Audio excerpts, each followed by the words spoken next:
한국은 대영제국에 버금갈 만큼 전 세계 곳곳에서 물류망과 에너지망을 전방위적으로 구축하고 있다. 현재 일본에서는 세계 각국에서 거대한 경제망을 형성하고 있을 정도로 명실상부한 경제 강국과 물류 강국으로 자리매김하고 있는 한국을 상대로 자국 정부가 연일 터무니없는 갈등을 지속한 탓에 일본의 경제 위기가 더욱더 심화되고 있다는 볼멘 소리가 일본 사회 곳곳에서 터져나오고 있는 상황입니다. 실제로 오는 29일부터 30일까지 스페인에서 개최되는 나토 정상회의를 두고서도 일본 정부는 한국 측의 공식적인 의사도 묻지 않은 채 일방적인 행태를 일삼음으로써 가뜩이나 궁지에 내몰리고 있는 일본의 외교적 고립에 심각한 결정타를 안기고 있다며 일본 매체들의 탄식과 분노가 더욱더 거세지고 있는 상황입니다. 이는 지난 20일에 일본의 요미우리 신문이 보도한 바에 따르면 한국과 일본을 비롯해 호주와 뉴질랜드가 아시아 태평양 국가로는 역사상 처음으로 나토 정상회의에 참가한 것을 계기로 일본 정부가 4개국 정상회담을 개최하겠다는 입장을 밝히면서도 정작 한국과 일본의 갈등을 근본적으로 풀어야 할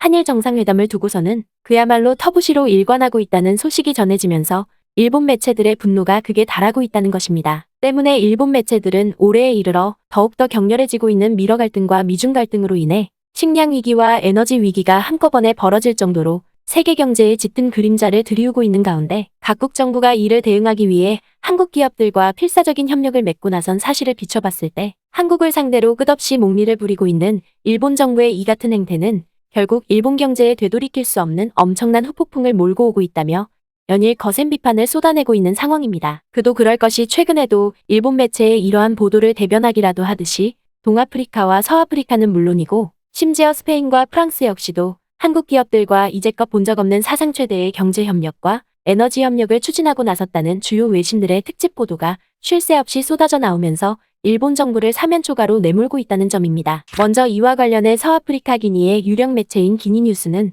나이지리아의 국영석유 기업인 NNPC와 아프리카 에너지 기업인 사하라그룹이 한국을 통해 LNG 선박을 본격적으로 건조하고 나섬으로써 아프리카의 LNG 사업에 본격적인 시동이 걸렸다며 매우 큰 감탄을 터뜨리고 나섰습니다. 특히 기니뉴스는 이들 두 기업이 아프리카 대륙에서 생산된 LNG의 원활한 수송을 위해 최근에 한국의 현대 미포조선으로부터 두 척의 LNG 운반선을 인도받자마자 또 다른 파격적인 행보를 선보이고 나섰다고 보도했습니다. 바로 세계 최고의 기술력과 품질력을 갖춘 한국의 조선 기술에 반한 이들 기업들이 10척에 달하는 LNG 선박을 추가로 주문하고 나섰다는 것입니다. 그러면서 이 매체는 NNPC와 사하라그룹이 한국에서 건조된 LNG 선박을 기반으로 삼아 앞으로 10년에 걸쳐 3억 달러 이상을 투자함으로써 아프리카 대륙의 안정적인 LNG 공급이 획기적으로 보장될 것이라며 매우 큰 기대감을 나타냈습니다. 이는 실제로 두 기업이 합작해서 만든 WAGL이 나이지리아와 세네갈을 비롯해 가나와 코트디부아르 그리고 탄자니아와 잠비아 등을 포함하는 11개 아프리카 국가에서 LNG 저장시설을 건설하고 있고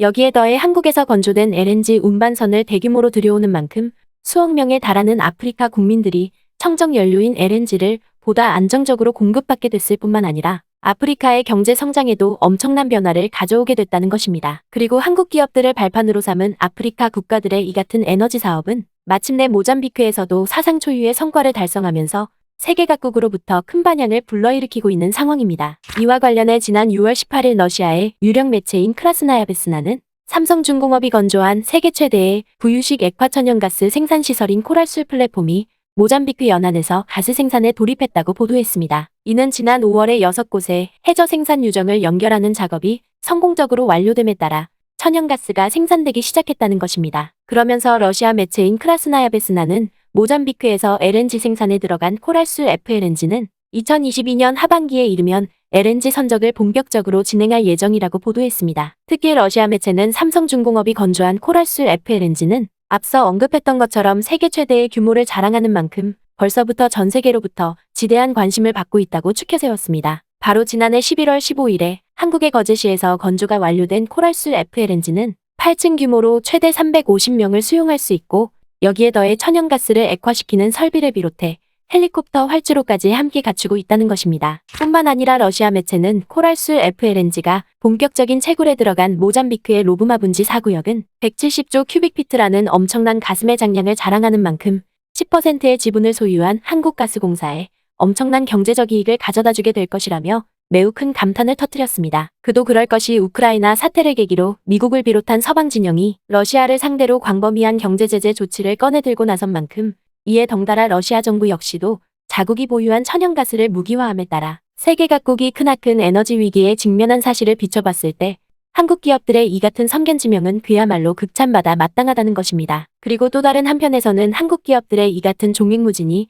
비단 아프리카에서뿐만 아니라 스페인과 프랑스에서도 엄청난 영향력을 발휘하고 있다는 주요 외신들의 특집 보도가 쇄도하면서 한국과 극한 갈등을 지속하고 있는 일본 정부를 아연실색케 하고 있는 상황입니다. 먼저 이와 관련해 영국의 유력 매체인 로이터 통신은 최근 한국과 프랑스의 에너지 기업이 LNG 거래를 강화하기 위한 업무 협약을 체결함으로써 두 나라의 에너지 안보가 더욱더 강화되는 효과를 발생시키고 있다며 아낌없는 극찬을 쏟고 나섰습니다. 그러면서 영국의 로이터 통신은 한국가스공사와 프랑스의 에너지 기업인 토탈에너지스가 이번 업무 협약을 통해 LNG의 마케팅 및 선적은 물론이고 LNG 시장의 동향 공유를 통한 사업 기회 발굴과 에너지 안보 강화를 위한 협력 체계를 다각적으로 마련하고 나섬으로써 한국과 프랑스의 에너지 안보를 더욱더 강화하게 될 것이라고 보도했습니다. 특히 영국 매체는 기존의 석탄 발전소와 원전에서 탈피해 LNG 발전에 크게 의존해왔던 한국으로서는 이번 업무 협약이 천군만마와 다름없다고 추켜세웠습니다. 그리고 한국 기업들의 이 같은 활약은 비단 에너지 분야뿐만 아니라 물류 분야에서도 사상 최대의 성과를 달성하면서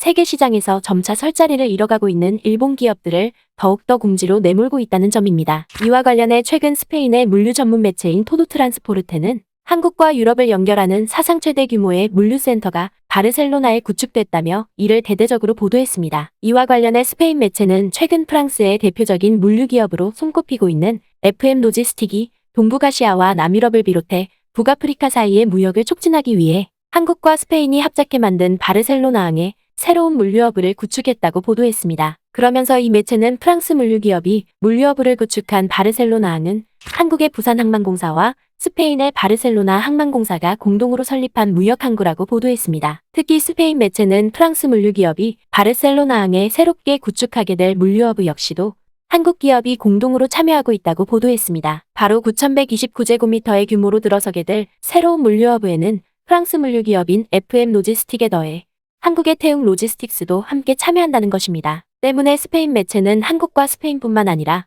프랑스 물류기업 역시도 세계 최대의 물류망 구축에 함께 가세함에 따라 앞으로 세계 무역 판도에 엄청난 변화를 가져오게 될 전망이라고 추켜세웠습니다. 실제로 이번 물류망 구축의 핵심 축이라고 할 수 있는 바르셀로나 항만 놓고 보더라도 남유럽과 북아프리카뿐만 아니라 동북아시아까지 이어주는 핵심적인 거점 항구로 자리 잡고 있는 데다가 이에 덩달아 프랑스 물류기업도 새롭게 가세하게 되면서 이제는 서유럽과 북유럽의 물류망까지도 함께 이어주는 전무후무한 글로벌 항구로 자리매김하게 됐다는 것입니다. 특히 스페인 매체는 한국과 스페인이 함께 구축한 바르셀로나 항은 이미 지난해에 무려 79만 3천 톤에 달하는 물동량을 처리함으로써 보건위기 직전인 2019년의 물동량보다 6.3%나 증가하는 기염을 토했다고 보도했습니다. 뿐만 아니라 스페인 매체는 바르셀로나 항구와 연결된 부산항 역시도 세계에서 6번째로 큰 무역 항구이자 아시아에서 가장 큰 수출입 항구로 자리 잡고 있는 사실을 비춰봤을 때 세 나라의 이 같은 물류 협력은 그만큼 세계 최대의 위상을 자랑할 수밖에 없을 것이라며